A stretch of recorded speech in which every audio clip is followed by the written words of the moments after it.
हम स्टार्ट करते हैं अपना बेसिक मैथ का सेकंड लेक्चर। क्या है, अब क्वेश्चन से स्टार्ट करते हैं। यानी कि टू शॉर्ट साइड है राइट एंगल ट्रायंगल में, एक इतनी है एक इतनी है। कह रहे हैं फिर जो थीटा है denotes the opposite angle to the 12 centimetre side. तो मतलब थीटा अपोजिट टू मतलब उसके सामने आ जाएगा 12। तो इससे तुम्हें क्या पता चल गया, शॉर्ट कह रहा है शॉर्ट, तो इसका मतलब हाइपोटेन्यूस नहीं है, वो सिर्फ क्या है तुम्हारी परपेंडिकुलर और बेस है। अब तुम्हें साइन निकालना है, कॉस निकालना है, tan निकालना है, सबकी वैल्यू पता है हमें। ये तुम्हारा होता है परपेंडिकुलर अपॉन हाइपोटेन्यूस, ये तुम्हारा होता है बेस अपॉन हाइपोटेन्यूस। सब तुम निकाल सकते हो उसमें परपेंडिकुलर अपॉन बेस। तो अब ये तुम बस इधर से तुम निकाल लोगे, ठीक है। पाइथागोरस थ्योरम से एक्स निकालोगे, हम अपनी निकाल, बहुत सिंपल चीज़ें हैं, इसमें इतनी कुछ है नहीं बातें। अब ये तुम हाँ एक चीज़ है कि तुम इसे याद रख सकते हो भाई, 3 का स्क्वायर 4 का स्क्वायर होता है तुम्हारा 5 का स्क्वायर के इक्वल, जो तुम्हारा 6 का स्क्वायर होता है 8 का स्क्वायर होता है तुम्हारा 10 के स्क्वायर के इक्वल होता है, तुम्हारा 5 का स्क्वायर 12 का स्क्वायर होता है वो तुम्हारा 13 के स्क्वायर के इक्वल होता है, ठीक है। याद रखना अच्छा रहेगा। अब कह रहा है find angle subtended by circle arc of radius 6 centimetre and length pi centimetre at centre. ये जो पाई सेंटीमीटर कह दिया ना, length pi centimetre at centre, मतलब वो आर्क की बात कर रहा है। तुम्हें ज़्यादा से ज़्यादा क्वेश्चन करने जिससे पता चले कि लैंग्वेज तुम्हें कहाँ फंसा सकती है। तो मतलब इधर तुम्हें क्या सीखने को मिला कि ये तुम कर लोगे, क्या है कुछ नहीं, हवा है, हवा नहीं हलवा है। सिर्फ हमें तुम्हें ये जानना था इस क्वेश्चन में कि ऐसे आ गया तो इसको हम क्या कहते हैं, आर्क कह देते हैं। तो अब लगा तो तुम्हें एंगल पता ही है, एंगल कैसे निकालना होता है, आर्क अपॉन रेडियस निकाल लोगे, बिल्कुल कुछ भी नहीं है। पाई बाय 6 आ जाएगा तो वैल्यू क्या होती है 30 होती है। अब क्या है, क्लॉक में 4 बजे हुए हैं, एक बार पूरा क्वेश्चन पढ़ लेते हैं। When clock 4 o'clock how much angle does its minute and hour needle makes in, मतलब कि घड़ी के मिनट वाली सुई और आर वाली सुई के बीच में कितना एंगल होगा। तो ये चीज़ याद रखना कि भाई सर पूरा 360 होता है तुम्हारा, 360 है ना, 360 और पूरे कितने होते हैं 12। तो 12 से डिवाइड कर दो, एक के बीच में से आ जाएगा तुम्हारा 30 डिग्री एंगल एक के बीच में। अब देख लो 12 1 2 3 4, तो इन दोनों के बीच में कितना एंगल हो गया, 4 चीज़ें ना, इंटू कर दो 30 से, तो तुम्हारा आ जाएगा 120, ठीक है। अब इसे तुम डिग्री में भी उसमें भी कर सकते हो, रेडियन में, तो कितना कर दोगे इंटू में 12, तो तुम्हारा ये गया 4/6 तो 3/2। ये आंसर हो गया तुम्हारा, 2 आंसर इधर करेक्ट हो जाएंगे। अब चल नहीं रहा, चलो इधर देख लेते हैं ये दोनों।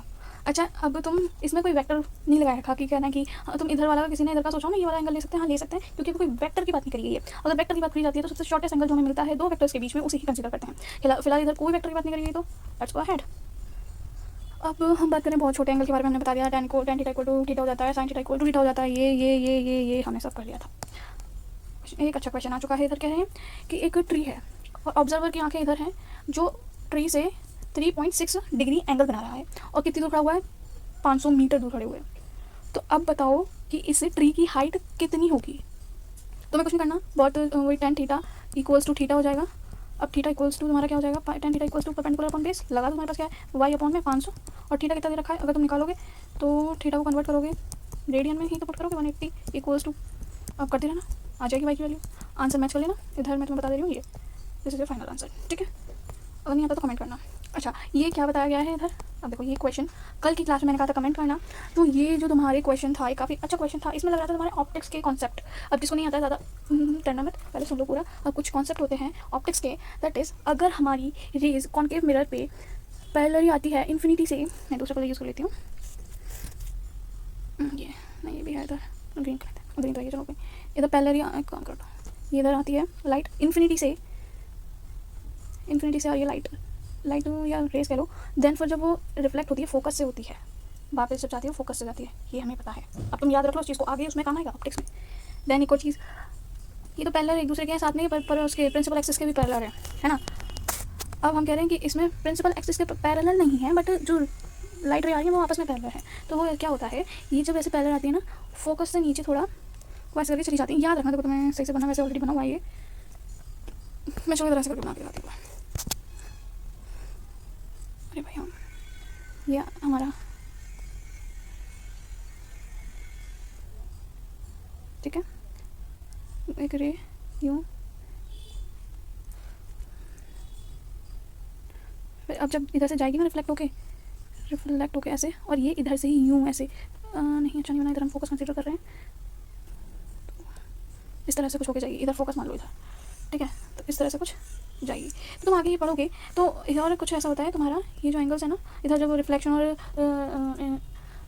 एंगल और तुम्हारा इंसिडेंट एंगल सेम होता है, 9th या 10th क्लास में पढ़ा होगा, तो वही लॉजिक अब लगा है। क्वेश्चन पढ़ते हैं चलो। कह रहे हैं consider a concave mirror keep at origin with focal length 20 centimetre, parallel rays subtend angle 1/80 radian are incident on its shown is figure, हमें 14 इमेज कहाँ मिलेगी।